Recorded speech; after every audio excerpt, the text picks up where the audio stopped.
Hello everyone and welcome to another Pyro gaming video.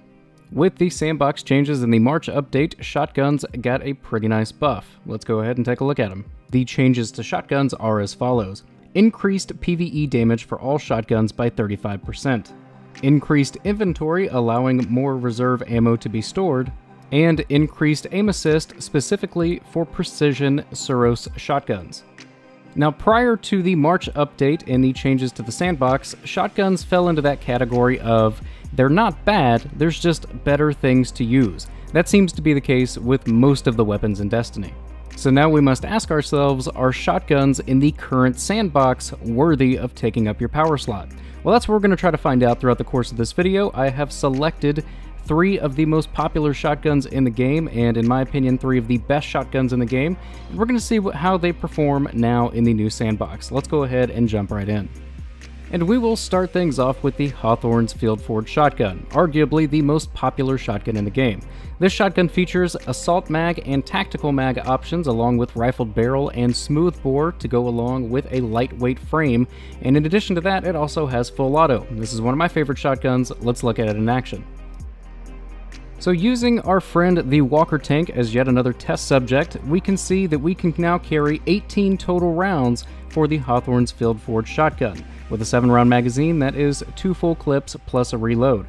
You can also see that on the legs of the Walker tank, we're doing 1,229 damage per shot for a crit.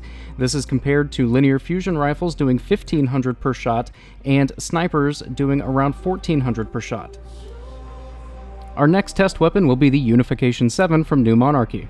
This shotgun features full auto as well as high caliber rounds, and also features the precision frame, meaning it fires a slug and not buckshot like your typical shotgun does.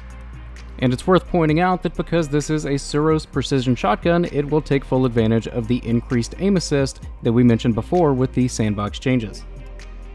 Looking at the Unification 7 shotgun in action, you can see that on the legs of the Walker tank, we do slightly more than Hawthorne's at 1245 per crit as compared to 1229 per crit, a total difference of 16 damage points, and the Unification can also carry 21 shots as compared to the Hawthorne's 18. However, with slug shotguns, you have to be precise. So moving on to our third and final shotgun that we're going to look at in this video, we have the Perfect Paradox. This weapon comes with a rapid-fire frame, meaning full auto is built in, and in addition to that, you also have the added perk Rampage, which actually got a buff too in the most recent Sandbox update, making it much more valuable and much more useful. Let's look at the Perfect Paradox in action. So this shotgun is the exact same archetype as Hawthorne's Field Forge shotgun, and therefore on the legs of the Walker tank we do the exact same amount of damage at 1,229 damage points per crit. However, because of the rapid fire frame that the Perfect Paradox has, it can actually carry 3 more rounds than Hawthorne's shotgun can, totaling 21, which is 3 full 7-round clips. When you combine that with the fact that the Perfect Paradox also has Rampage, which gives you incremental damage each time you kill an enemy, stacking and capping at 3, I think it's a very safe bet to say that the Perfect Paradox is the best shotgun in all of Destiny 2. So taking all that information into consideration, let's go ahead and get our final thoughts put together. Shotguns as of right now do pretty close to the same amount of damage per crit that something like a linear fusion rifle or even a high-impact sniper would do.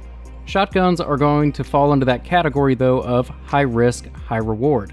If you can get lucky enough to put all of your magazine into an enemy and that enemy does not kill you, it's going to be much more beneficial than something like a linear fusion rifle or a sniper, because you're going to be able to put a lot of damage into that enemy a lot quicker. Therefore, you have higher DPS. Whereas your linear fusion rifles and snipers, you will still be able to match that damage. It might take you a little bit longer, but you will be able to do it from a much safer distance so that you don't have the risk of dying.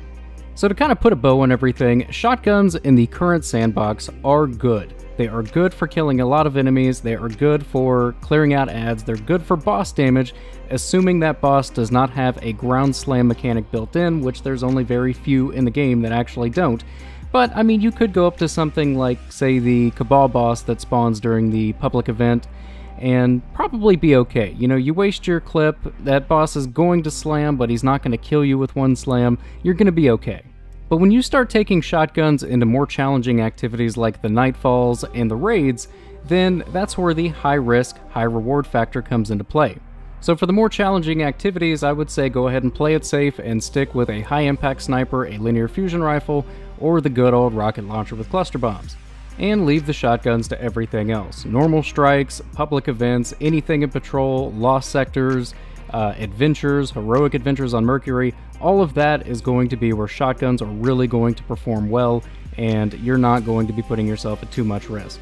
Now, if we still had the Destiny 1 loadout system and you could carry a shotgun and a rocket launcher at the same time, this would be a great weapon to have in the Nightfall. You have your shotguns for your shielded ads, and then you have your rockets for your boss, but unfortunately, that's not the system that we currently have, although it definitely does look like Bungie is eventually going to have to change that system back. They've acknowledged that it's flawed, they've acknowledged what the community wants, and I actually do see them reverting back to the Destiny 1 loadout system with the September update, so here's hoping. But that's going to bring this video to an end, guys. Drop a comment in the box below, let me know if you've tried out shotguns in the new Sandbox, and let me know what you think about them. If you enjoyed this video, click like. If you're new to the channel, click subscribe, and if you were already subscribed, I fucking love you. Thank you guys so much for watching, and take care.